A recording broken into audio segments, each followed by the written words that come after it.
What's up, guys? It's your boy Fern, and I'm back with another video. I just want to tell you guys a little bit about me and my life. I'm going to talk about from my birth until I left to the military out of high school.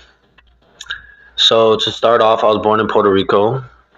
I was born into a cement house that had no windows, like glass windows or coverings or anything. No door. We had a piece of plywood as our door. No doorknob. We had a hanger. We had no running water. We actually ran a hose from my grandparents' house that was next to ours in through the bathroom because we had a tub with drainage out, but we didn't have running water. So we ran a hose into our house through their house, from their house.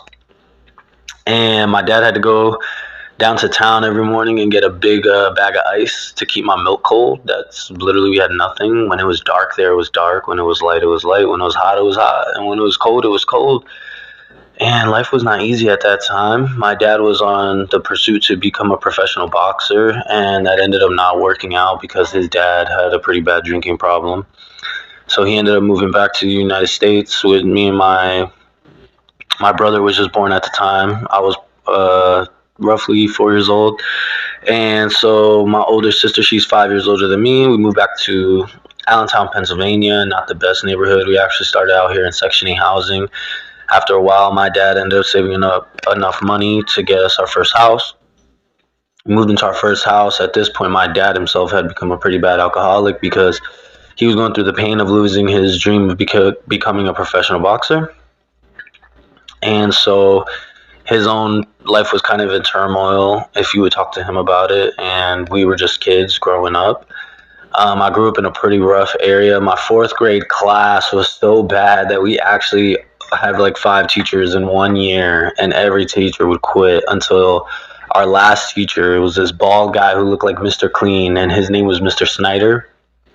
Super tough but fair dude, and he was a great guy, and I actually ended up making a cool bond with him. He was a very cool teacher. And then 5th grade, I was still in the Allentown school district, so it was still pretty rough. Lots of fighting. I had lots of fights. I had more fights in elementary school than I did all of middle school and all of high school. So then we ended up moving to Bethlehem, which is a better city and has better school district and whatnot. We moved to Bethlehem, and I actually ended up making friends pretty quickly. I was never really that well off in school. I was smart and able to like get by in the classroom, but as far as like homework and stuff, I just would never do any of that. So then I was always barely just scraping by.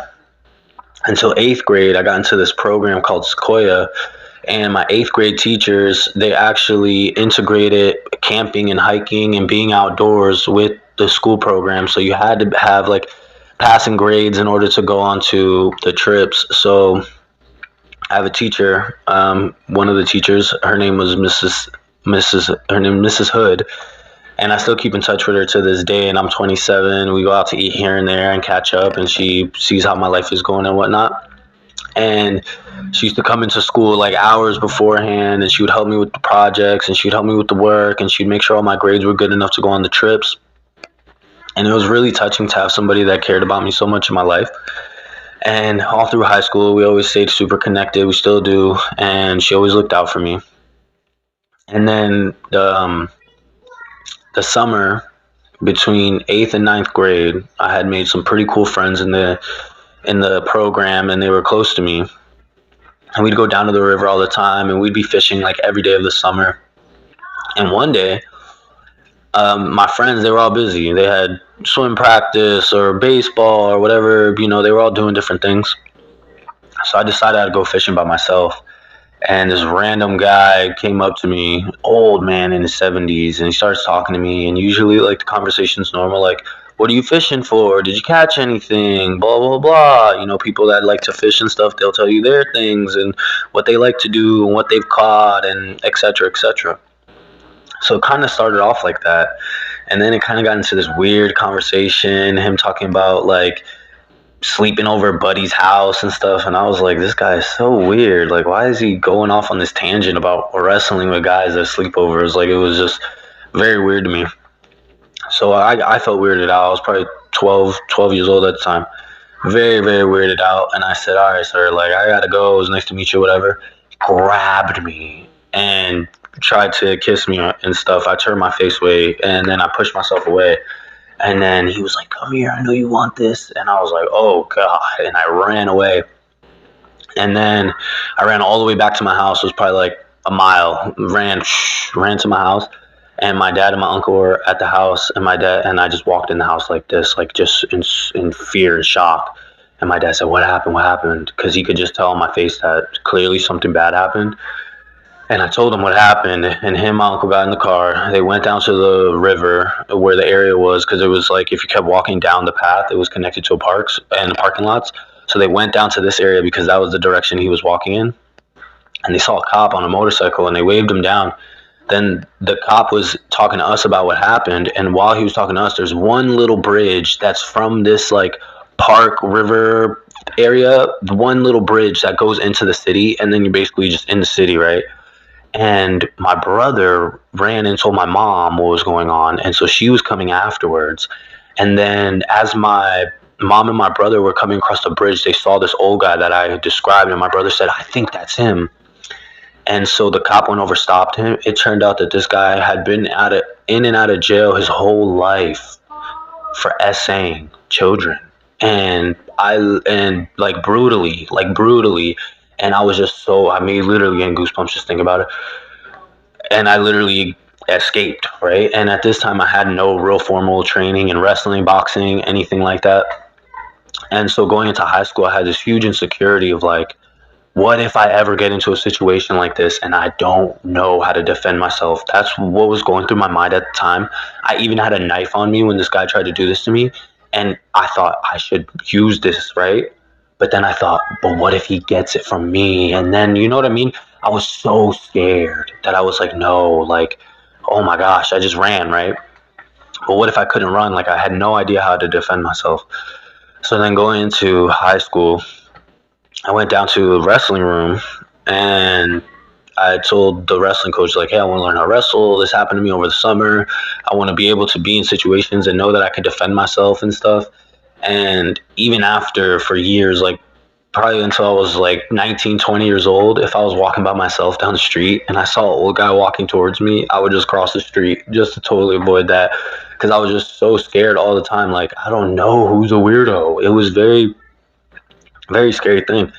And as I got older, went through high school, of course I grew past it, you know, but it was always something that I've held on to and I still do. And I feel like, wow, how could you ever do that to somebody? Like, it's just horrible. So then I wrestled in high school, and going into high school, I also started dating this chick. She became my high school sweetheart, like my first love. And I always say I've only loved like 3 or 4 chicks my whole life. And so she's like one of my first love ever. And after like 2 years, like going into junior year of high school, we broke up. And she started dating all the homies on the wrestling team, bro. It was so horrible. So I'm dreaming about this girl every night, heartbroken, trying to call her, trying to text her. She's not answering me at all. I'm like, dang, like really just in love, bro. Just trying to get this chick back. And she's just doing every single thing to like just hurt me, man. So months and months and months and months passed. I finally got over it. But if any man has been through a real heartbreak, you understand that it's not easy. And I got through that and ended up having like amazing junior year of high school, summer between junior and senior year, made tons of friends and had a great time. Senior year had a blast. Like, me and my friends had like Project X type parties, and I made friends for life. Like, my same friends throughout high school were most of the same friends that I made in 8th grade when I was in the camping program. So then all through high school and even to this day, they're still my close friends. We still all get together when we can, and now that we're just adults and trying to live life, it's much harder for us to see each other. But we always shoot each other text messages and stuff and make sure that we're there for each other, and if someone needs to talk, we try to be there.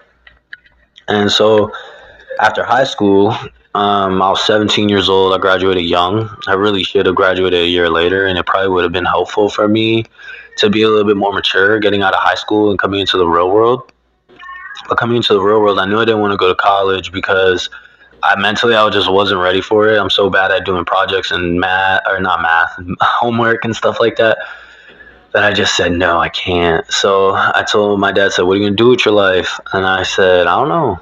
I'm just going to chill. And my dad looked at me and said, not in my house. And he said, listen, you graduated from high school. He's like, by the time you turn 18, like, you need to either get out of my house if you're not going to college. He's like, or if I was you, I'd join the military. So my dad ends up taking me down to the recruiting office, and everything was pretty good. I got a decent score on the ASVAB. I chose to be a military police officer, and then it was just a waiting game until I left for boot camp. And boot camp was a whole nother thing. The time in the military was a whole nother experience. Getting married, having kids, getting out of the military, growing up. I'm 27 now. This is 10 years ago that I left for the Navy, so there's still a lot that's happened. But I just wanted to give you guys my life story, basically from birth to high school.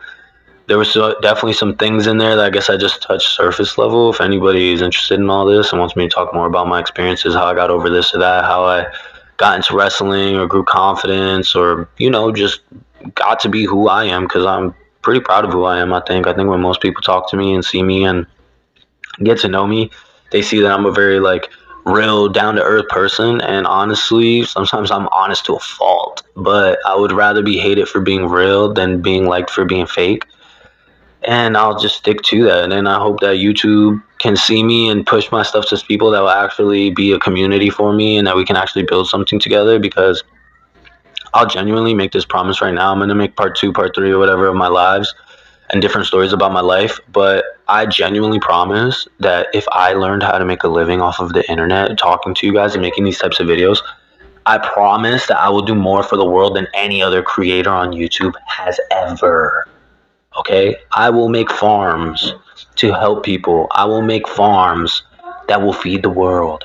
I will make farms that will change communities. I want to grow food for the world. This is my lifelong dream and passion. When I was a little kid in Puerto Rico, that's what I grew up on, was a pig farm.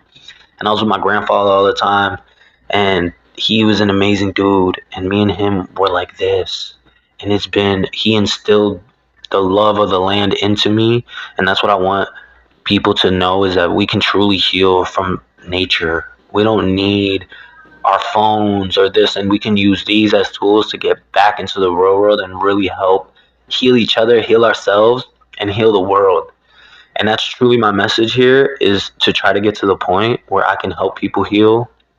But first I got to heal myself and build something so that a community can come into this. And I hope that whoever's seeing me now in the future is going to see me building farms and changing the world. I truly, truly believe it in my heart. And if you're watching this right now, I hope that you believe it too, because it's going to happen. And I hope that you're here to see it happen. I'll see you guys next. I'll talk about going to the military and getting married and getting out of the military. And when I was getting out of the military is when my son was born. So that's what I'll talk about in the next episode of Fern's whatever. This is just my life, guys. I just want you guys to know me and have the opportunity to know me a little bit better. And I hope you guys liked this video. And if you did, make sure you like, comment, and subscribe. And make sure you ask any questions so that I can make sure to write those down and include the answers in that in the beginning of the next video. Peace.